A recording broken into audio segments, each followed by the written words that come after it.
দুবাইয়ের সাবেক আইজিপি বেনজির আহমেদের গ্রেপ্তারের খবর যখন দেশজুড়ে আলোচনার জন্ম দিয়েছে, তখন সেই আলোচনার মধ্যেই চিত্রনায়িকা পরিমণির একটি ফেসবুক পোস্ট এখন নতুন করে কৌতূহল তৈরি করেছে।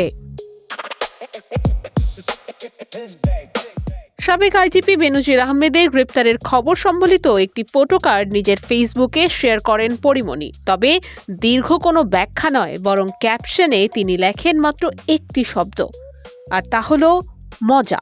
এই এক শব্দের প্রতিক্রিয়ায় মুহূর্তের মধ্যে সামাজিক যোগাযোগ মাধ্যমে ভাইরাল হয়ে যায়। যদিও কিছুক্ষণ পর সেই পোস্ট পরিমণির সামাজিক মাধ্যমের দেয়াল থেকে উধাও হয়ে যায়, কিন্তু এই পোস্ট নিয়ে শুরু হয় নানা আলোচনা, ব্যাখ্যা ও প্রতিক্রিয়া।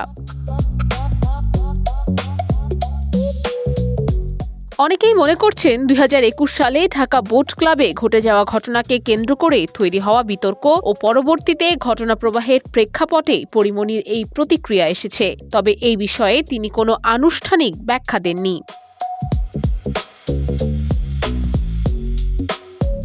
অন্যদিকে আলোচনা রয়েছে বেনজির আহমেদের বিরুদ্ধে ওঠা একাধিক অভিযোগও। এর মধ্যে রয়েছে দীর্ঘদিন ধরে অবৈধভাবে ক্লাবের নেতৃত্বে থাকা, অর্থ আত্মসাৎ এবং ক্ষমতার অপব্যবহারের মতো অভিযোগ। পরিমণির সঙ্গে সংশ্লিষ্ট একাধিক ঘটনার প্রেক্ষাপটেও তার নাম অতীতে আলোচনায় এসেছে। যদিও এসব বিষয়ে বিভিন্ন পক্ষের ভিন্ন ভিন্ন অবস্থান রয়েছে এবং আদালতে তা এখনও প্রমাণিত নয়।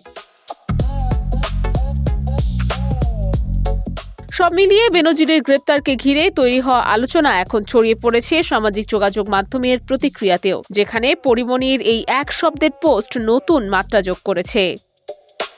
নুসরাত অনন্যা, ডেস্ক রিপোর্ট, দৈনিক এদিন।